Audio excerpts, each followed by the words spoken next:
Hello बच्चों, PYQ series में आप सबका बहुत बहुत स्वागत है। PYQ सीरीज के हम लोग इस वीडियो में नीट लेवल के क्वेश्चन डिस्कस करेंगे इन टॉपिक्स के। चैप्टर हमारा सोल्यूशन चल रहा है, ठीक है। Classification of solution, concentration terms और सॉल्युबिलिटी, जिसमें हेनरीज लॉ। अगर इन टॉपिक्स के प्रीवियस ईयर में क्वेश्चंस हैं तो जल्दी से जल्दी हम लोग इनको डिस्कस करते हैं और देखते हैं किस तरीके से सवाल आते हैं और कैसे आप अपना कॉन्फिडेंस बूस्ट कर सकते हैं। तो ये रहा आपका पहला सवाल, तैयार हो जाइए, पढ़िए सवाल को ध्यान से और समझिए। ठीक, आप सबने अपना अपना ऑप्शन चूज कर लिया होगा। बहुत ही सिंपल सा फैक्ट है, जरा देखिए। सवाल कहता है कि which of the following is dependent on temperature. देखिए 2017 का बहुत ही सिंपल सा सवाल। तो भाई कौन है इनमें से, कौन सी कंसंट्रेशन टर्म है जो टेम्परेचर डिपेंडेंट है। तो सबसे पहले समझते हैं कि टेम्परेचर डिपेंडेंट जो इन्होंने बोला हुआ है वो किस टाइप की टर्म्स हो सकती है। तो मैं आपको बता दूं, टेम्परेचर डिपेंडेंट वो सारी टर्म्स हैं जिनमें वॉल्यूम इंक्लूड है। ऐसी टर्म्स, ऐसी कंसंट्रेशन टर्म जिनमें वॉल्यूम इंक्लूड है, क्योंकि वॉल्यूम अगर है तो वॉल्यूम जो है वो टेम्परेचर के साथ बदल जाता है ना, चेंज विद टेम्परेचर। सॉल्यूशन का वॉल्यूम, वॉल्यूम ऑफ सॉल्यूशन जिसमें प्रोवाइड कर रखा है, ठीक है, अवेलेबल है, तो वो भाई टेम्परेचर के साथ बदल जाते हैं। अब आप खुद देख लीजिए कि कौन कौन सी टर्म है जो जिनमें वॉल्यूम आता है। मोलैरिटी, नॉर्मेलिटी, फॉर्मेलिटी, ठीक, ये कुछ कंसंट्रेशन टर्म है। इसके अलावा अगर हम मास परसेंट की बात करें, वो भी वेट बाय वॉल्यूम, ठीक है, तो ये भी आपका बदलेगा। तो ये टर्म्स हैं जो टेम्परेचर डिपेंडेंट है, जिनकी कंसंट्रेशन टेम्परेचर बदलने पर बदल जाती है। तो अपना ऑप्शन चूज कर लें। ए मोलैरिटी दे रखा, मोल फ्रैक्शन, वेट परसेंटेज, और आपका यहाँ पे दे रखा molarity. So of course answer is a. ध्यान रखेंगे बाकी के टर्म्स जो इसमें लिखी हैं, जैसे मोल फ्रैक्शन है, वेट परसेंटेज है। वेट परसेंट में क्या होता है, मास परसेंट W वाला आता है, और जो आपका मोलैरिटी दे रखा है, तो ये टेम्परेचर के इंडिपेंडेंट, ठीक है, इनमें वॉल्यूम इंक्लूड नहीं है। चलिए अगले सवाल की तरफ चलते हैं। ये वाला नोट कर लिया होगा आपने। तैयार सब लोग अगले सवाल के लिए? भाई तैयार हो ना? ठीक, तो ये रहा आपका अगला क्वेश्चन। बहुत ही मस्त, एकदम बढ़िया सा क्वेश्चन। ट्राई करें सभी लोग।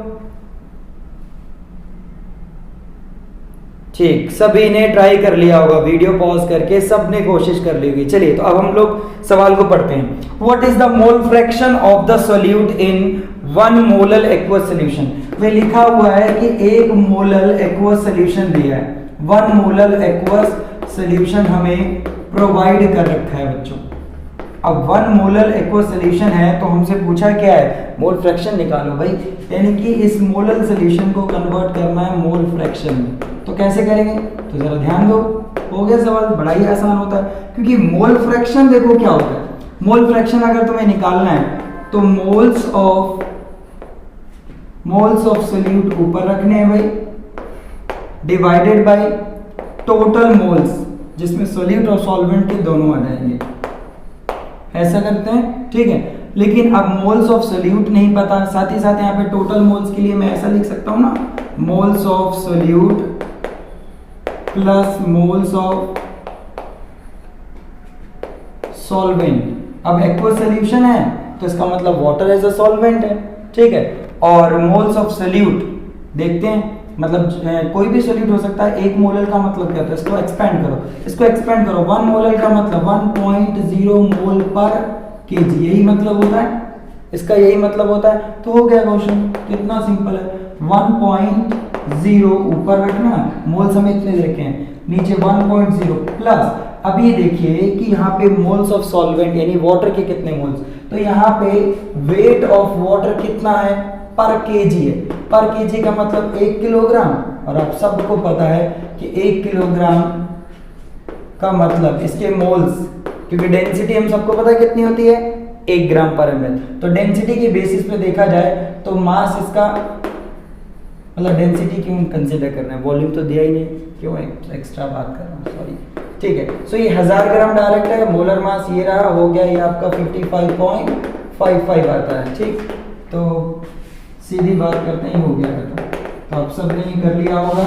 1.0 और ये आ जाएगा आपका कितना होगा 56.55। जब डिवाइड करेंगे भाई, जब इसे आप डिवाइड करेंगे लगभग 57 अराउंड है ना, तो जब आप डिवाइड करेंगे तो 0.017 कुछ ये आंसर इसका आता है आफ्टर कैलकुलेशन। ठीक है, मुझे याद है आप लोग इसको डिवाइड करेंगे तो डेफिनेटली आपको इतना मिलेगा 0.016। सिंपल। चलिए फिर आगे चलते हैं, यूनिट लेस क्वांटिटी होगी, हो गया सवाल। चलिए अगले क्वेश्चन की तरफ चलते हैं, सेव कर लें इसको। अरे भाई अगला सवाल देखिए ना, आपके सामने ये रहा। ठीक है, जल्दी से क्वेश्चन देखो, बहुत ही अच्छा क्वेश्चन है, 2013 में आया हुआ था। वीडियो पॉज करके क्वेश्चन को लिख लें और ट्राई करें।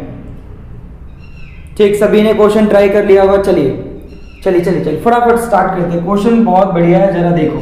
लिखा हुआ है how many grams of concentrated nitric acid solution should be used. भाई कोई सॉल्यूशन है कंसंट्रेटेड नाइट्रिक एसिड का, ठीक है, कंसंट्रेटेड नाइट्रिक एसिड का सॉल्यूशन कितना यूज किया जाए, पूछ रहा है कि कितना यूज किया जाए।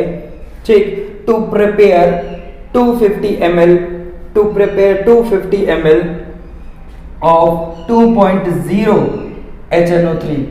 मतलब वॉल्यूम हमें दिया है 250 ml और हमें मोलैरिटी, जिस मोलैरिटी का वो बनाना है वो भी दे रखी है 2.0 मोल पर लीटर। ठीक है, और ये भी बता रखा है कि कितना कंसंट्रेटेड है, वो 70% कंसंट्रेटेड है। ठीक है, तो 70% कंसंट्रेटेड है HNO3 का सॉल्यूशन। तो स्टार्ट करते हैं, बहुत ही सिंपल सा फैक्ट है। सबसे पहले आप क्या करो, ऐसे क्वेश्चन के लिए वो ये पूछ रहा है कि इस दिए हुए वॉल्यूम और इस दी हुई मोलैरिटी के लिए आप इसका कितना सॉल्यूशन लेंगे, और सॉल्यूशन की जो परसेंटेज है ना वो इतनी है, 70% दे रखा है। तो 70% अगर उसकी मास परसेंटेज है तो इस सॉल्यूशन का कितना अमाउंट लिया जाए, इस सॉल्यूशन का कितना अमाउंट लिया जाए। तो सबसे पहले आप क्या करो, इसको यूज करते हुए एक बार इसका अमाउंट निकालो, HNO3 कितना चाहिए। तो देखो 2 मोलर के लिए, सो 2.0 मोलर यानी कि इतनी मोलैरिटी के लिए, मोल्स यानी कि गिवन मास हमें निकालना है। मोलर मास HNO3 का बच्चों होता है 63, मोलर मास इसका होता है 63 ग्राम पर मोल। तो ये 63 250 ml, ध्यान से देखो, और ऊपर रहेगा 1000। तो यहाँ से इसका वेट कैलकुलेट कर लीजिएगा और ये सीधे यहाँ पे 4 आएगा, तो ये 63 ऊपर जाएगा 2 डिवाइड बाई 4, ये लीजिए। ठीक है, सो इतना वेट लेट से, या फिर इसको आगे लेके चले तो 63/2 इतना रहेगा। ठीक है, तो ये रहेगा वेट ऑफ HNO3। लेकिन ध्यान देंगे ये 100% HNO3 का सोल्यूशन होगा ना अगर इतना डायरेक्टली लेंगे। और यहाँ से देखा जाए, अगर यहाँ से देखें तो इसका सेंस क्या बनता है, इसका सेंस बनता है कि 70 ग्राम HNO3 जब आप लेते हो तब बनता है 100 ग्राम, मतलब तब होगा टोटल 100 ग्राम सोल्यूशन। भाई इसका मतलब यही हुआ ना 70/100। ठीक है, यानी इतना सॉल्यूशन कब बनता है, 100 ग्राम कब होगा, जब HNO3 कितना होगा भाई 70 ग्राम। तो 70 ग्राम HNO3 100 ग्राम सॉल्यूशन बना रहा है। तो यहाँ पे आपका कितना आया, ये 2 मोलर 250 ml में, तो आप देख लीजिए, तो 1 ग्राम बनाएगा 70/70 कितना बनाएगा, वही वो 70 कह रहा हूँ, 100/70। सो आपका 63 डिवाइड बाई 2 ग्राम, कैलकुलेट कर लो, आ जाएगा आपका आंसर। ठीक है, यानी कि इतने वेट के लिए कितना सॉल्यूशन का वेट चाहिए, तो ये आप मल्टीप्लाई कर दो 63/2। चेक करके देखो कितना आएगा, चेक करो सभी बच्चे, ये आ जाएगा आपका 50। ठीक, और ये आप मल्टीप्लाई करेंगे तो 15, 1, 6, 30 और ये 1, ये देख 315 डिवाइड बाई 7। चेक करें कितना आएगा, पता लगा लिया सबने कितना आंसर आया, कौन सा ऑप्शन सही आया। ठीक, जब डिवाइड करोगे तो कितना आया, ठीक 7, ये आपका 4 पे जाएगा, 28 और 3 और ये 35, तो ये 45 ग्राम। तो आप चेक कर लीजिए आपका ऑप्शन कौन सा करेक्ट है। ठीक है, चेक करें भाई कौन सा ऑप्शन सही है। Okay, so C part is correct. अगले सवाल की तरफ चलते हैं और आप ये ध्यान से एक बार समझ लीजिएगा कि इस तरीके से आपने क्वेश्चन को सॉल्व किया। 70% से अलग हमने एक पार्ट यूज किया, मतलब उसको अलग कॉन्सेप्ट के बेसिस पे देखा, और यहाँ से हमने जो इन दिए हुए पार्ट्स के बेसिस पे इतना HNO3 आएगा, लेकिन ये 70% सोल्यूशन बना रहा है, 100% नहीं बना रहा। तो इसका मतलब क्या हुआ कि 70 ग्राम जब HNO3 लिया तो 100 ग्राम बना, तो जब इतना लोगे तो कितना हमें सोल्यूशन लेना पड़ेगा, तो 45 ग्राम हमें सोल्यूशन लेना पड़ेगा। ठीक है, अगला सवाल आपके पास आने वाला है, जल्दी से तैयार बच्चों। ये रहा आपका अगला सवाल। देखिए सवाल बहुत ही प्यारा है, मन से इसे लिखिएगा और समझिएगा।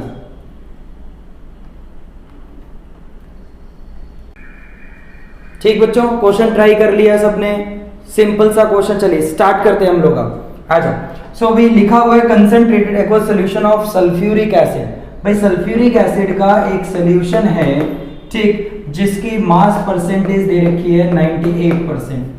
98% बाय मास एक सॉल्यूशन है, ये प्रोवाइड कर रखा है 98% बाय मास। अब इसकी डेंसिटी हमें प्रोवाइड कर रखी है, तो चलिए डेंसिटी भी दे रखी है। अब कहता है कि वॉल्यूम इस एसिड का कितना चाहिए होगा, इस एसिड का कितना वॉल्यूम रिक्वायर्ड है ना, कितना वॉल्यूम रिक्वायर्ड है, क्या करने के लिए भाई 1 लीटर और 0.1 मोलर H2SO4 बनाने के लिए। तो बहुत ही लॉजिकल क्वेश्चन है। भाई देखिए कितना वॉल्यूम चाहिए होगा इस सिस्टम का, यानी इस सिस्टम का हम कितना वॉल्यूम लें, यानी कि इस सॉल्यूशन का हम कितना वॉल्यूम लें, जो कि 1 लीटर हमें अगर बनाना है और 0.1 मोलैरिटी का। तो आप सवाल देखते ही समझ चुके होंगे कि इस कॉन्सेप्ट पे ये बेस्ड है। तो किस कॉन्सेप्ट पे बेस्ड है? बिल्कुल, बहुत बढ़िया, ये डाइल्यूशन वाले कॉन्सेप्ट पे बेस्ड है। कहीं ना कहीं आपने पढ़ा है M1V1 is equal to M2V2। ठीक, तो ये कॉन्सेप्ट ये कहता है कि नया वॉल्यूम आपके सिस्टम का देखो ये रहा कि जो आपको बनाना है। ठीक है, सो आपको नया वॉल्यूम प्रोवाइड कर रखा है और आपको नई मोलैरिटी ये प्रोवाइड करेगी। V2 आपके पास है बच्चों और M2 भी आपके पास है। अब आप समझ चुके होंगे ये कितना वॉल्यूम चाहिए, यानी कि V1 कितना वॉल्यूम ऑलरेडी हम लें, ठीक, ताकि ये दोनों नए केसेस जनरेट हो रहे हैं। बट क्वेश्चन ये होता है कि अब ये M1 कहाँ से आएगा, तो आप M1 कैलकुलेट करेंगे इस वाले डेटा से, है ना। ये रहा, इस पूरे सिस्टम को यानी कि इस वाले पार्ट को आप मोलैरिटी में बदल दो, वही आपकी M1 मोलैरिटी होगी। ठीक है बच्चों, सो मोलैरिटी में बदलें, आपने बहुत अच्छे से सीखा हुआ। अब डायरेक्ट हम इसे यूज कर लेते हैं। 98 ग्राम सल्फ्यूरिक एसिड इसका मतलब, है ना। तो चलो मोलैरिटी का formula given mass divide by molar mass. Given mass यहाँ से 98 है, मोलर मास भी सल्फ्यूरिक एसिड का 98 होता है, डिवाइड बाय क्या आएगा यहाँ पे वॉल्यूम। अब वॉल्यूम तो है नहीं, तो मास ऑफ सोल्यूशन यहाँ पे 100 ग्राम आएगा मास, 98/100, तो 100 gram mass of solution divide by density. Density ऊपर जाएगी, दैट इज 1.80 इनटू में 1000 लेना पड़ेगा, ताकि हमारा ये पार्ट किस में कन्वर्ट हो जाए, पर लीटर में आ जाए। ये V1 हमारा एज इट इज, M2 देखो 0.1 है और ये आपका 1000 लीटर है, जो कि आप लिख सकते हो ऐसे। ठीक है, तो ये मोल पर लीटर की यूनिट में है, ये भी मोल पर लीटर की यूनिट में है। डिवाइड मतलब सीधा ही कैंसिल कर दो, नहीं तो ऑप्शन में भी देख लो क्या वॉल्यूम लीटर में दिया है। अगर वॉल्यूम लीटर में हो तो आप 1 लीटर ही रखो, कोई दिक्कत नहीं। और अगर ऑप्शन में ml में दे रखा है तो आप ये चेंज कर लो, क्योंकि यहाँ पे ऑप्शन में ml में दिया है, इसलिए मैंने यहाँ पे लिख लिया 1000 ml में। ठीक है, अब आप सीधे ही कैलकुलेट जब करेंगे इसे तो इजीली आपको देखो सही आंसर मिलेगा।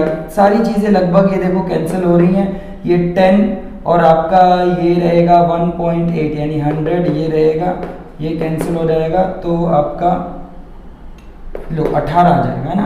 सो V1 is equal 0.1 into 1000 divide by 18। ठीक है, जो कि यहाँ पे 180 हो गया, 0 ये गया, और ये बच्चों आएगा अगेन 5 पे जाएगा 90, और ये रहेगा आपका फिर से, यानी कि इतना कुछ ही मिला। चेक कीजिए, आप अपने हिसाब से अपनी कैलकुलेशन ठीक से कीजिएगा। ठीक है, सो मेरे अकॉर्डिंग ये 5.55 ml है। सो करेक्ट ऑप्शन यस, इसका सी रहेगा 5.55 ml। लॉजिकल क्वेश्चन था, 2 ही चीजें इसमें ध्यान देनी है। एक आपको प्रीवियस जो मोलैरिटी मतलब जो प्रीवियस डेटा दे रखा उससे पुरानी मोलैरिटी निकाल लो, और पुरानी मोलैरिटी निकालते हुए आप इनिशियल वॉल्यूम कैलकुलेट कर सकते हो यूजिंग मोलैरिटी इक्वेशन, डाइल्यूशन वाला केस। ठीक है, चलिए सवाल नंबर जो हमारा नेक्स्ट है उस पे चलते हैं, ये आप नोट कर लें। ठीक है, तैयार हमारा अगला सवाल ये रहा, सिंपल सा है, ये तो फ्रैक्शन ऑफ सेकेंड्स में हो जाएगा। सवाल पढ़िए ध्यान से।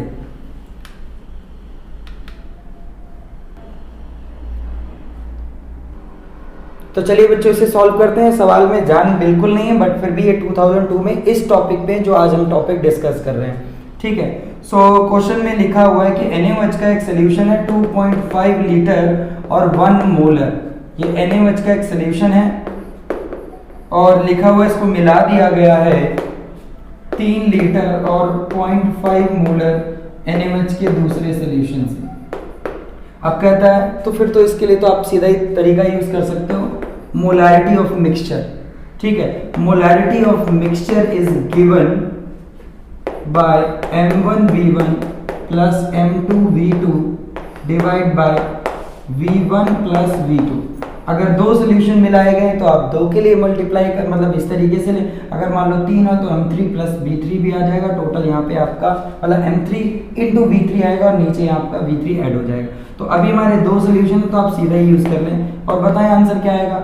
ये रही आपकी पुरानी मोलैरिटी 1 इंटू 2.5 और ये रही आपकी दूसरी मोलैरिटी 0.5 इंटू 3। चलिए कैलकुलेट कर दो और बताइए कौन सा आंसर आएगा आपका। और ये आपका 2.5 प्लस 3, चेक करें 2.5 प्लस 1.5 मल्टीप्लाई कर देंगे इसे और ये आपका हो जाएगा 5.5। सो ये 4.0, चेक करें बताए कौन सा आंसर आया आफ्टर डिवीजन। 4.0 5.5 या सीधा लिख लें आप इसको 4/55। ये अराउंड आपका 0.7 समथिंग आएगा। देखिए 0.7 समथिंग। ठीक है, कोई है ऑप्शन इसमें 0.7? यस, सी ऑप्शन आएगा। अगर आप पूरा इसे करेंगे तो 0.73 तक जाएगा। ठीक है, तो इस हिसाब से सीधा क्वेश्चन था। एक अच्छे क्वेश्चन की तरफ चलते हैं और ये जल्दी से आप नोट कर लें। बच्चों बहुत ही मस्त क्वेश्चन आपके सामने ये रहा, बहुत बढ़िया क्वेश्चन है। जल्दी से ट्राई करें क्वेश्चन को, जल्दी से नोट कर लें, फिर मिलकर सॉल्व करते हैं। ठीक है, सवाल नोट कर लिया सभी ने। चलिए तो समझिए क्वेश्चन क्या कहता है। लिखा हुआ है कि इन वाटर सैचुरेटेड एयर।